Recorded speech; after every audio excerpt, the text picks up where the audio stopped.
Faced with the mob boss's humiliating insults, the man doesn't say a single word. He turns toward the door, but suddenly stops right before leaving. Taking a deep breath, he locks the door behind him, his eyes quickly scanning every person in the room and every object that could be used as a weapon. The moment he starts the stopwatch, the hunt officially begins.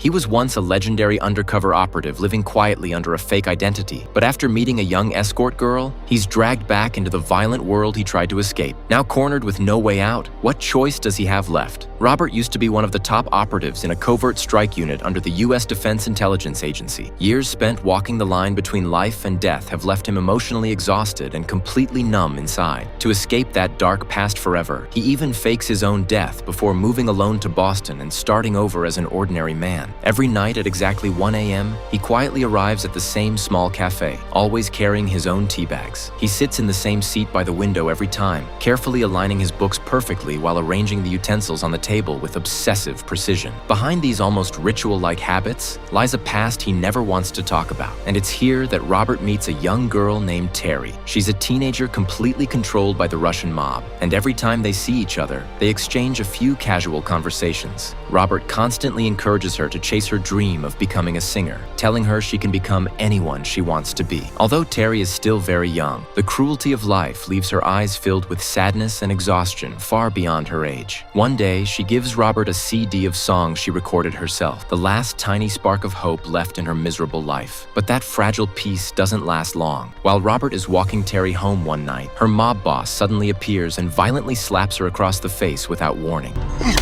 The fuck you think you are? It's all right. It's all right. Поняла?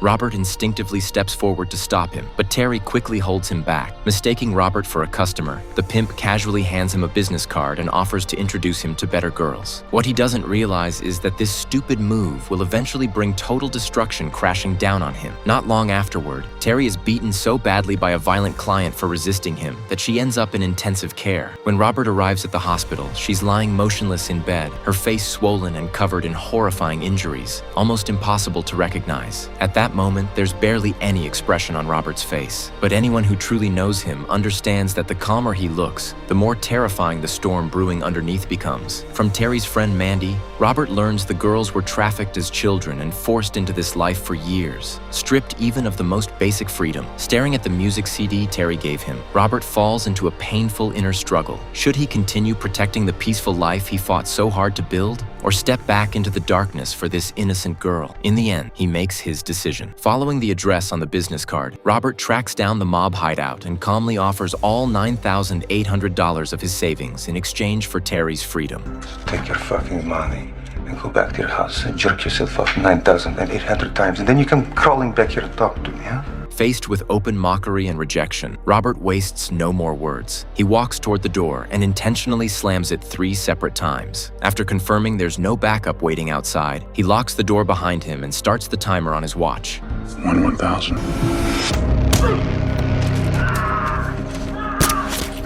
When it's over, Robert glances at the stopwatch and actually looks slightly disappointed. Sure enough, he's getting old. He finished 3 seconds slower than expected. Robert thinks the matter is finally over, but what he doesn't know is that this is only the beginning. The man he killed isn't some random street thug, but a regional boss for a massive Russian criminal organization. After hearing the news all the way in Russia, mob leader Pushkin explodes with rage and immediately sends his top enforcer, Teddy, to investigate. Teddy is a former elite Russian special forces soldier with exceptional counter-surveillance skills and a ruthless reputation. His first move is kidnapping Mandy and brutally torturing her until she reveals that Robert once visited Terry at the hospital. The moment Teddy confirms the information, Mandy loses all value to him and is murdered on the spot. Soon after, Teddy reviews nearby surveillance footage and quickly identifies Robert as the killer. That same night, Teddy disguises himself as a police officer and knocks on Robert's front door. This is the first real face-to-face encounter between the two men. Their conversation sounds calm on the surface, but underneath it, tension is boiling. Before leaving, Teddy deliberately shows Robert a photo of Mandy and casually asks whether he recognizes her, falsely claiming she died after falling from a building. Anyone can see it's an obvious threat. Robert immediately understands these people are coming for revenge, and Teddy is now completely certain Robert killed his men. Teddy quickly sets up surveillance around the cafe, but Robert's razor-sharp instincts from his intelligence days allow him to see through the trap instantly.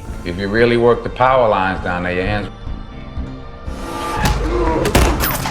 cuts the cafe's power, then casually walks past Teddy's surveillance vehicle under the cover of darkness, even stopping to take a photo of the men inside. The message is crystal clear. I already know exactly what you're doing. Seeing this, Teddy immediately orders his men to capture Robert alive, sending 3 killers to surround him from different streets. What they don't realize is that this is exactly what Robert wants. The hunt has officially become a game of picking them off one by one. Robert easily takes down one isolated attacker and, after searching him, makes a shocking discovery. The hitman is actually an active-duty police officer. Robert takes the man's weapon and cell phone before disappearing into the night. Soon afterward, Teddy and his crew break into Robert's apartment, kicking open the bathroom door, only to find nobody inside. What they don't know is that Robert has already been watching their every move the entire time. Robert secretly moved out earlier and intentionally left behind fake plane tickets and travel plans, hoping to make it look like he panicked and fled town. Unfortunately, Teddy is far too smart to fall for such an obvious trick. At that moment, Robert realizes he's finally facing a truly dangerous opponent. He contacts an old colleague from his CIA days and obtains the organization's complete internal files. Only then does he fully understand that killing a few thugs won't solve anything. If he wants this nightmare to end, he has to destroy the entire criminal empire from the ground up. His first target is a corrupt cop working for the mob. What the fuck? After only a few punches, Robert completely overpowers him, locks the car doors, and begins pumping gas into the vehicle. Even after a long standoff, the dirty cop still refuses to talk because he knows the mob will kill him the second he confesses. Robert simply locks the doors tighter, turns around, and walks away, leaving him trapped inside the gas-filled car to die alone. Only then does the corrupt officer finally break down completely and agree to take Robert to one of the mob's money laundering operations. Pretending to be the dirty cop's partner, Robert successfully meets the man running the operation. But the moment the manager sees this unfamiliar face, then notices the bruises on the dirty cop, he instantly becomes suspicious. Robert senses the tension immediately and decides to strike first. No, fuck! All right! Completely overwhelmed by Robert's sheer force, Andre has no choice but to cooperate. Robert clears out all the workers who were being forced to work there and even gives each of them $10,000 as compensation. The workers are overjoyed. Right after that, Robert forces the corrupt cop to call the police, and officers quickly arrive to shut down the money laundering operation. But Robert already knows a dirty cop who survives this long always keeps an insurance policy hidden somewhere. Under pressure, the corrupt officer finally hands over a flash drive containing the organization's darkest secrets. Inside are detailed records of government officials accepting bribes, along with shipping logs for every smuggling operation connected to the mob. Using that information, Robert tracks down the docks and blows up the mob's smuggled cargo, instantly costing them hundreds of millions of dollars.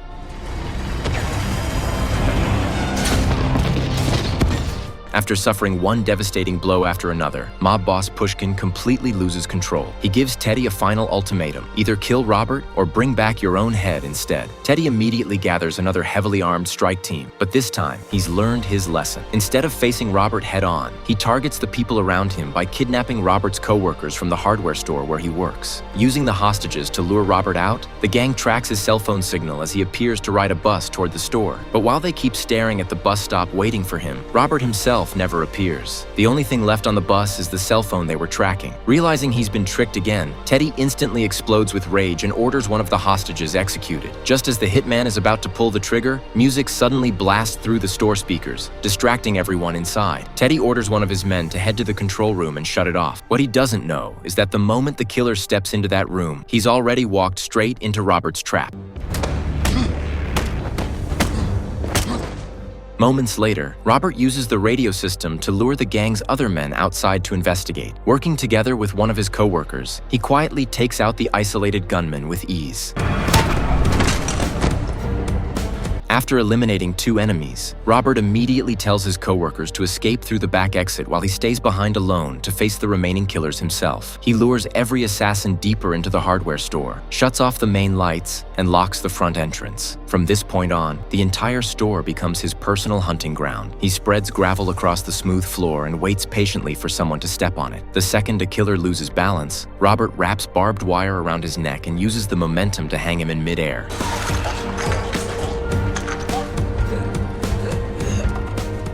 Another gunman rushes toward the noise, but before he can even understand what's happening, Robert drives a blade straight through his throat, killing him instantly. But while Robert is disposing of the body, Teddy spots him and fires a shot directly into his shoulder.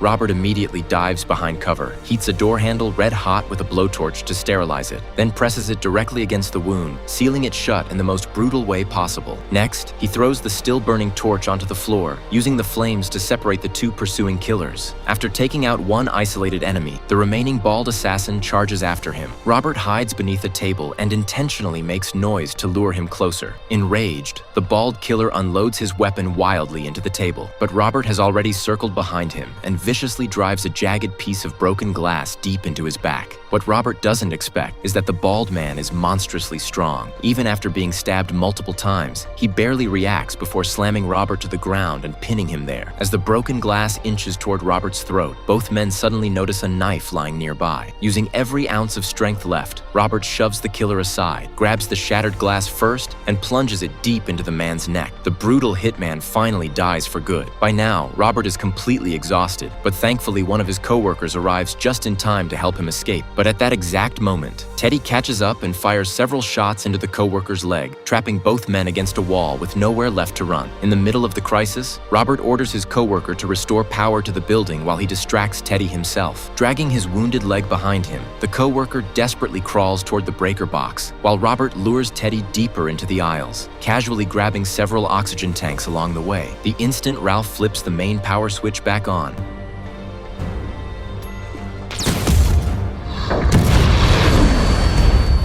the overheated equipment inside the store triggers the sprinkler system. As water pours everywhere, Teddy locks onto the injured coworker through the thick mist. Then, at the last possible second, a steel nail suddenly tears through Teddy's shoulder as Robert emerges from the water like a ghost. Inside this hardware store, every tool surrounding him has become a deadly weapon in his hands.